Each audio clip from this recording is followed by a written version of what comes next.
Hili Boni Online TV. Je, wewe ni mmoja wapo unahitaji kiwanja kwa makazi bora na salama? Basi usiwaze tena. Suyutu Link Tanzania tumeandaa mradi mkubwa wa 3 wenye viwanja zaidi ya 500. Mradi wetu upo Vikindu, maarufu kiwanda cha plastiki. Yote yaliyosemwa manne hayo ni sahihi kabisa.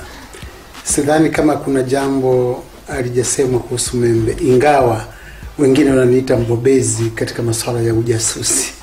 Na haya hajaandikwa vizuri kwa sababu nature ya kazi yenyewe hairuhusu mambo kuandikwa zaidi. Lakini pamoja na shughuli zangu zote kama mwanasiasa, mwanadiplomasia, msomi, pia nimeshiriki kufanya kazi za kiintelijensia na usalama kwenye ofisi ya rais.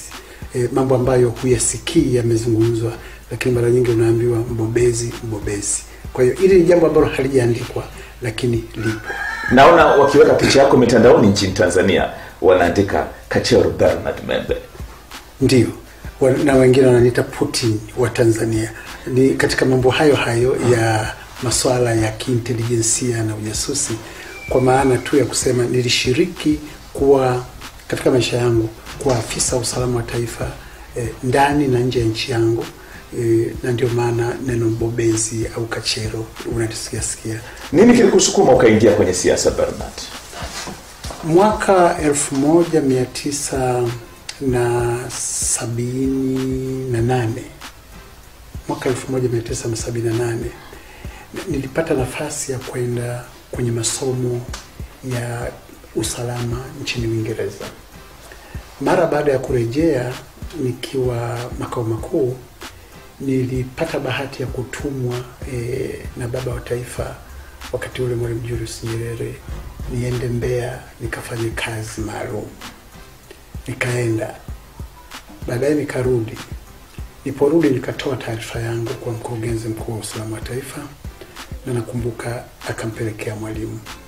Siku ya 3 mara baada ya kurejea kutoka Mbeya, niliitwa kwenye ofisi ya Mwalimu mwenyewe ndani. Na sikujua nilikuwa naitiwa nini, lakini nilihisi ni ile taarifa niliyoileta kutoka Mbeya. Kwa hiyo nilipelekwa kwa Mwalimu nikiwa kushoto kwangu na mkurugenzi mkuu wa usalama wa taifa, na kulia kwangu na chief secretary, katibu mkuu wa ofisi ya rais. Tuliingia nikiwa na umri wa miaka 23 tu kwenye ofisi ya baba wa taifa. Na nilipofika akanitania, akauliza, wewe ni Membe? Nikamwambia ndio. Unaelewa maana ya Membe? Nikamwambia sielewi baba. Akaniambia ina maana ya fisi kwetu Mara. Tukacheka. Nadhani alikuwa anafanya vile kuondoa tension yangu tu. Lakini baadaye akanieleza kwamba alifurahishwa sana na taarifa niliyoiandika Mbeya, na alikuwa anachukua hatua mchana ule. Na kweli alichukua hatua mchana ule. Na alisema tu kwamba nilifurahishwa kwamba umeandika taarifa moja mzuri, ningetaka wewe taarifa yako iwe mfano kwa wengine wote. Kwa hiyo mara baada ya kutoka pale nikawa shabiki wa Mwalimu, nikawa shabiki wa siasa ambayo nitakufa nayo. Hayupo mtu ambaye anaweza kuiondoa siasa kichwani mwangu. Na nataka hili ni swali fupi sana. Wengi wanapenda kujua viongozi wakubwa kama ninyi mmehudumu katika nafasi kubwa kama hizi. Unapenda mpira? Sipendi mpira. Na ushabiki sana mpira? Wala si shabiki sana. Lakini inapocheza timu ya taifa ni shabiki. Inapocheza Yanga ni shabiki mkubwa sana. Nije sasa katika hili sasa tuanze. Bernard, umehudumu na Mwalimu Nyerere, umehudumu na Mzee Mwinyi, umehudumu na Mzee Mkapa, umehudumu na Mzee Kikwete, wote kwa pamoja 4. Kitu gani kimekufanya nini au unachokifurahia kuwa katika vipindi vya viongozi wote 4 ambacho kimekujenga unasema hii nisingekuwa sehemu ya utendaji katika serikali hizi 4 ningekikosa? Kitu gani kitabaki katika maisha yako? Kwa kweli kitu ambacho kitabaki kama kumbukumbu na legacy katika maisha yangu, nikilinganisha baada ya kuwatumikia viongozi wote 4, baba wa taifa, Mzee Mwinyi, Mkapa na Kikwete, ni kule moja, kuachiana vijiti, continuity, kwamba unapoongoza wewe, yule anayekuja kuna mambo atayachukua kuyaendeleza, na ana appreciate, yani anasifu na kuyachukulia kwamba kuna mambo mema yaliyofanywa na huyu wa nyuma na wewe unayaendeleza. Kwa hiyo Mwinyi aliyaendeleza ya Mwalimu, akayachukua ya kwake mapya.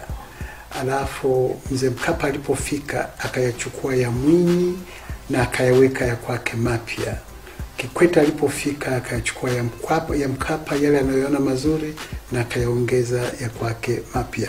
Na kimoja kilichonifurahisha sana ni kuona kwamba kila mmoja anaheshimu na anaona mema aliyoyafanya mwenzake na yeye anaendeleza. Hakukuwa na mlinganisho wa nani kafanya vizuri zaidi ya mwenzake. Wote walichukua kama mkufu wa maendeleo, ndio kupeana vijiti. Wewe unaanza, nikikuachia na mimi nachukua pale ulipoanza, naweka ya kwangu mapya bila ya msuguano wa aina yoyote ile, alafu nakwenda. Hili ndio jambo moja kubwa ambalo mimi nimejiona katika generation 4 za viongozi. Kila mtu anamwachia mwenzake na kila mtu anabeba ule mzigo, anaupeleka kile alichoanza mwenzake na yeye mwenyewe anatunga cha kwake kwenda kule mbele, na walikwenda hivyo kiulaini sana. Na hiyo ndio inaitwa continuity.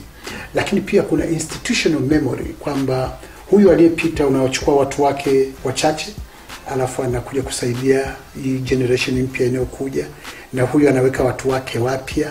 Anapombadilisha mwenzake, anapokuja mwenzake pia anakuja na watu wachache aliyowarithi kutoka huyu huku, kwa ajili ya ile institutional memory. Yani uongozi wa chama na uongozi wa serikali unaukuta kwa misingi yake upo vile vile, haubadiliki, lakini mikakati ya utekelezaji na uletaji wa maendeleo ndio ulikuwa unabadilika. Lakini unakuta nchi, chama na serikali imesimama line moja, kwa sababu wameachiana vijiti na kila mtu anajenga alipoachia mwenzake, lakini bila kumkataza na yeye kwenda mbele zaidi. Okay. Katika kipindi chote cha toka tumepata uhuru, viongozi wote wakiwa wanaongoza, Tanzania imewahi kupita katika mahusiano mazuri au migogoro pia ya kidiplomasia na nchi ambazo tunahusiana nazo. Mgogoro upi unaukumbuka kama mwanadiplomasia ambao wewe binafsi kama msomi na umebobea katika eneo hili la masuala ya diplomasia unasema huu mgogoro hautaweza kufutika katika historia ya Tanzania? Ndio. Migogoro minne ni mizuri kuisema hapa, ambayo nilishuhudia na nilikuwa sehemu ya migogoro hiyo. Wa kwanza kabisa ni vita yetu ambayo ilikuwepo kati ya Tanzania na Uganda.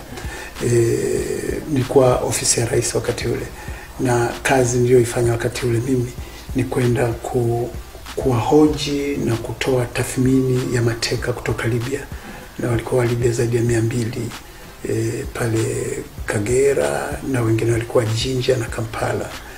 Vita ile ni ya kihistoria. Ni vita ambayo mpaka wetu wa Tanzania ulivamiwa na Nduli Idi Amin, na niliona jinsi wa Tanzania walivyojikusanya pamoja na walivyokwenda kama nchi moja kuilinda na kuitetea nchi yako, na jeshi letu lilivyokuwa limefanya kazi nzuri kweli kweli. Hii ni tukio moja ambalo siwezi kulisahau nikiwa kijana mdogo. Tukio la pili au crisis ya pili ni vita ya Komoro. Vita ya Komoro ilitokea mwaka 2008, mimi nikiwa waziri wa mambo ya nchi za nje, na nashukuru nilipata medali ya vita ile. Tulimchakaza Kano Bakari Kulanjuani, na ni vita ilidumu kwa siku moja, maandalizi ya wiki 3 au karibu mwezi mzima, lakini vita ilidumu kwa siku moja tu. Tukawa tumeingia kwenye kisiwa cha Anjuani ambacho kilikuwa kinajitenga na Grand Comoro, yani visiwa vya Komoro, iwe kama Mayotte ambayo ilijitenga mwaka 1974. Sasa tuliingia Komoro na nchi 3, Tanzania, Libya, Senegal. Tanzania, Libya na Senegal, nchi 3 ndio ziliingia, tukiongoza sisi wa Tanzania kwa sababu tulikuwa mwenyekiti wa Umoja wa Afrika. Tulikwenda na majeshi ya Tanzania, vijana walifanya kazi nzuri sana. Kano Bakari akakimbia kwenda Mayotte na baadaye huko West Africa, lakini tukakirudisha kisiwa cha Komoro pale. Ni mgogoro wa pili ambao sitasahau. Mgogoro wa tatu ni wa DRC M23. Wakati ule jamaa mmoja wa Kongo akataka kuimega Kongo na akawa anasaidiwa na serikali ya Rwanda na African Union AU ikasema hapana, ni vizuri tusimege DRC iwe kitu kimoja. Na kwa hiyo Tanzania pamoja na nchi kama 4 hivi za kusini mwa Afrika zikalazimika kuingia DRC kwenda kuondoa M23 ambao walikuwa wanaleta matatizo DRC. Ile vita ilipiganwa vizuri sana, vijana wetu wa jeshi walikuwa top of it, na baada ya wiki 2 tukashinda ile vita na majeshi yetu yakarudi yakiwa yameshinda vizuri sana, na kwa hiyo tukawa tumeutatua mgogoro wa DRC. Lakini katika maisha yangu ya diplomasia, mgogoro mwingine wa mwisho ambao labda ulitusumbua sana lakini baadaye tukautatua vizuri ni mgogoro wa South Sudan. Sudan ilikuwa moja, lakini tukalazimika kuvunja kanuni ya Afrika, Umoja wa Afrika, ya kugawanya nchi ambayo tayari zamani ilikuwa na mipaka yake ya kikoloni. Lakini tukafanya kitu very exceptional, kwamba pamoja na kwamba Sudani ilikuwa moja, wakubwa waliona kwamba ile Sudani yenyewe imeshojigawanya. Sudani ya kaskazini kuna Waarabu, Sudani ya kusini ina Waafrika. Sudani ya kaskazini lugha yenyewe ni ya Kiarabu na utamaduni wenyewe ni wa Kiarabu. Sudani ya kusini ni mila na desturi za Kiafrika kabisa. Alafu Sudani ya kaskazini dini yake ni ya Kiislamu. Sudani ya kusini ilikuwa ni dini ya Kikristo. Sasa mgogoro ulikuwa wa miaka mingi sana kati ya Sudani ya kaskazini na kusini, kutokana na tofauti hizi za utamaduni, za rangi yao, za lugha zao, za dini zao. African Union, Umoja wa Afrika ukasema kwamba ni vizuri hii nchi gawanywe, tuwe na Sudani ya kaskazini na tuwe na Sudani ya kusini, kwa sababu hata hali yenyewe inajionyesha kabisa kwamba hawa ni watu wawili tofauti ingawa wanakaa pamoja. Kwa hiyo ilikuwa ni debate kubwa sana kwenye African Union, debate kubwa kweli kweli, lakini baadaye tukashuhudia kuzaliwa kwa nchi ya South Sudan. Lakini mara baada ya pale South Sudan ikaingia kwenye migogoro, na mimi kama waziri wa mambo ya nchi za nje nilitumwa na rais mara 2 kwenda South Sudan kujaribu tu kutatua matatizo ya kule. Hatukufanikiwa sana, lakini ni mgogoro ambao sitausahau. Nadhani sasa hivi Riek Machar, kiongozi wa upinzani wa South Sudan, pamoja na Salva Kiir ambaye ndio rais wa South Sudan, wamerudishwa tena kwenye meza ya mazungumzo na tayari wameshotatua tatizo hilo. Pale palikuwa na mzee Thabo Mbeki, palikuwa na mzee Mkapa, walikuwa wanasaidia kulileta hili jambo pamoja. Kwa hiyo nadhani South Sudan inatengamaa sasa kuwa nchi huru na ya amani. Lakini kwa nasema tu kwamba katika migogoro ambayo sitaisahau ni huo mgogoro wa kuigawa nchi katikati. Na nchi zingine zote tumezikatalia, hakuna kugawa nchi, lakini ya South Sudan wazee walilazimika kuigawa na tulitatua vizuri. Nije hili kabla sijaondoka nitarudi tena kwenye eneo ya diplomasia. Wakati tunachukua uhuru tulikuwa tunazungumza sana political diplomacy. Ndio ilikuwa inatengeneza mahusiano kati yetu na kuamua tuhusiane na nani, pamoja na kwamba tulijiweka kabisa kwamba sisi ni watu wa mlengo ambao hatufungamana na mtu yote. Lakini dunia sasa inaimba kuhusu diplomasia ya uchumi, economic diplomacy. Unaitazama vipi Tanzania na hizi sura mbili, political diplomacy na economic diplomacy ya Tanzania? Unaiona inashamiri vizuri ama kuna sehemu tunahitaji kuboresha zaidi? Kwanza, wakati wa Mwalimu tulipokuwa na political diplomacy, ilikuwa rahisi kujua nani rafiki yetu, nani adui yetu wakati wa political diplomacy. Kwa mfano, tulikuwa na uhusiano mzuri na Algeria. Algeria ilikuwa inatupa misaada ya mafuta katika kupigania uhuru wa kusini mwa Afrika. Kwa hiyo naturally Algeria ilikuwa rafiki. Kwa hiyo kwenye political diplomacy Algeria ilikuwa ni macho na masikio ya Tanzania. Tulikuwa marafiki wakubwa sana. Lakini sio hilo tu. tulianzisha embassies au balozi zetu kwenye nchi ambazo sisi tulifungamana nao kimtazamo, kisiasa, hata kiuchumi.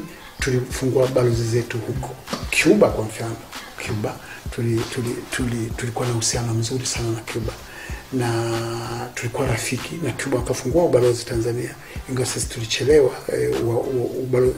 Serikali ya sasa imefungua ubalozi fully fledged Cuba. Tulikuwa na uhusiano na Uingereza ambayo ni koloni letu, kwa hiyo tulifungua ubalozi kule for political reasons, lakini pia kwa ajili ya shughuli za kiuchumi. Kwa hiyo political diplomacy ya Mwalimu ililenga zaidi nchi marafiki, nchi ambazo tulikuwa tunashirikiana nazo katika ukombozi wa bara la Afrika. Sasa wakati wa kipindi cha Mzee Mkapa alipokuwa anamaliza na baadaye Kikwete kuja, ndio tukaja kwenye diplomasia ya uchumi, kwamba diplomasia yetu, tazama, na nipenda hapa kufafanua kwa Watanzania waelewe tofauti kati ya foreign policy, yani sera ya mambo ya nchi za nje, na diplomasia.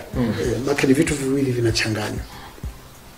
Sera ya mambo ya nje ni sera ambayo inasema majukumu mbalimbali, kwamba kwa mfano jukumu moja la sera ya mambo ya nje ni kuhakikisha kwamba tunawalinda, tunawatambua Watanzania walioko nje kama sehemu ya taifa letu. Lakini pili, tukawa tunasema kwenye ile sera lazima tupromote, yani tukuze biashara, trade, kati ya nchi yetu na nchi mbalimbali ambazo zinahitaji mazao yetu. Na sisi ni primary producers wa vitu kama pamba, kahawa, korosho, chai. Sasa tuna masoko yetu duniani kwenye Umoja wa Nchi za Ulaya. Kwa hiyo ni vizuri mabalozi wanapokwenda wajaribu kukuza biashara hizi ili tuweze kuingiza fedha zetu vizuri kule tunakokwenda. Sasa hiyo ipo kwenye sera. Lakini sera ile pia inaweza ikasema kwamba tukiona mwenzetu anaonewa, sisi tutamsaidia ili na yeye asionewe. Kwenye foreign policy inaeleza vitu kama vile. Diplomasia ni namna unavyofikia lengo hilo. Kama foreign policy inasema tukiona mtu anaonewa na sisi tusikae kimya, lazima tumsaidie. Diplomasia inakupa mkakati, diplomasia inakupa namna ya kwenda kutatua hilo. Hiyo yote, hatua zote utakazozichukua ili kufanikisha sera ya mambo ya nchi za nje, hiyo ni diplomasia. Kwa hiyo economic diplomacy ni kwamba sasa emphasis au nguvu zaidi tuipeleke kwenye masuala ya uchumi ili kuleta watalii zaidi Tanzania, ili tuuze bidhaa za viwanda zaidi Tanzania, ili tuuze bidhaa za kilimo zaidi Tanzania, ili tulete investors, yani wawekezaji Tanzania. Yote matano haya unayoyafanya yanahitaji chombo cha utekelezaji ili kufanikisha vitu hivyo. Hicho chombo cha utekelezaji ndicho tunachoita diplomasia. Kwa hiyo tunaposema diplomasia ya uchumi ni kwamba ukileta watalii, wewe unacheza na diplomasia ya uchumi. Ukipeleka masoko ya biashara zako nje, unacheza na diplomasia ya uchumi. Ukipanua kilimo hivyo hivyo. Kwa hiyo diplomasia ni chombo tu cha utekelezaji wa sera nzuri ya uchumi ambayo inahusisha mataifa ya nje.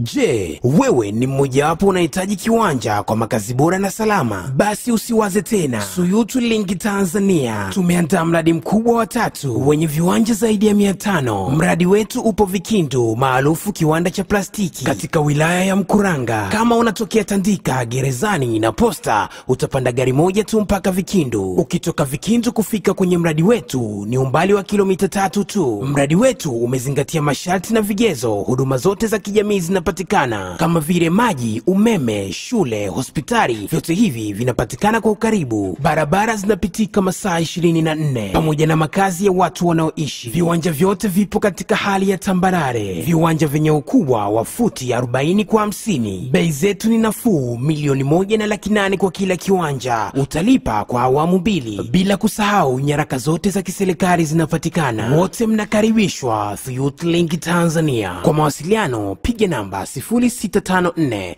773967 au 0687 830405. Gilly Bonny Online TV.